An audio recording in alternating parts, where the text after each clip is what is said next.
So this is Islanders. Um, it's a minimalist, like at the surface level, it looks like it's a city builder, right? Because you plop down buildings. But whereas in most city building games, you sort of have to manage revenue and like work on taxes and resources and shit like that. This game doesn't have any of that because at its core, it's a puzzle game. So the game essentially takes place over several boards. So like every island is a board. And when you have enough points, the next island or the next level is unlocked. You get points by placing down buildings. And you're essentially dealt like a deck of cards or like a hand when it comes to buildings. So you start off with, you get like 3 statues. And each statue gives you a couple of points when you plop it down. And as you gather points, this little thing fills up. So every time it makes a revolution, every time you reach the next sort of milestone, you get to choose from 2 sets of different buildings. So for instance, this last time I got to choose between like a brewer's pack and a farming pack. And those heavily influence how you play because they do different things. Let's take lumberjacks, for instance. So you can see here that a lumberjack gives you points for every tree, statue, and sawmill that it's in the vicinity of. And if it's in the vicinity of another lumberjack, you get a -6 point. So you can see here the red numbers obviously deduct points, and the yellow numbers give you points.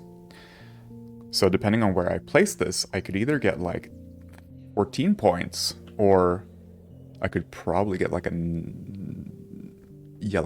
5 if I place it really, if I'm not playing well. So all of these buildings sort of influence each other that way. That they like some buildings, they dislike other buildings. So it becomes a question of space management.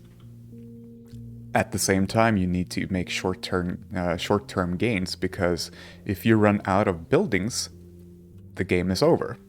So you need to keep accumulating points to sort of draw more cards. But at the same time, you can't just plop down buildings willy-nilly. Yeah, it's a really interesting game, and it's deceptively simple. Or like, on the surface level, it's deceptively simple, but this game goes deep. Especially in the later levels, where they really sort of limit the space that you get. Anyhoozle. Right, so I got a brewery. Brewers like hop fields, but I'm gonna hold off on placing it because I think I'm gonna get more hop fields in the future. So I'm gonna just place down some mansions, because I've placed city centers and a statue close to each other, which means that the mansions will get a lot of points. So mansions benefit from other mansions and a lot of like luxury buildings, but they have a really short range. As you can see, the blue bubble. But you can get a lot of points. I should start plopping down houses. Or should I wait until I have like gardens and shit? I should probably hold off on houses too. Let's do mansions. They're cheap. Or a cheap way to get money. See, now I get to choose.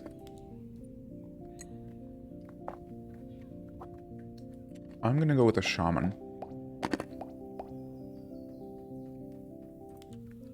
Shaman love flowers and nature and hate everything else. So industry buildings, city centers, all of that jazz, they just hate it. However, almost every other building gets massive points from being close to shaman. Holy moly, that's 53 points. Alright, so I guess I'm starting a city center here later on. Because I'm gonna place down 2 shaman, and I'm just gonna, or shamans.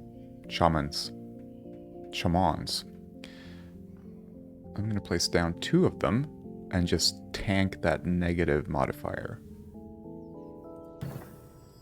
because minus 13 points, that's nothing when you get 53. That's marvelous.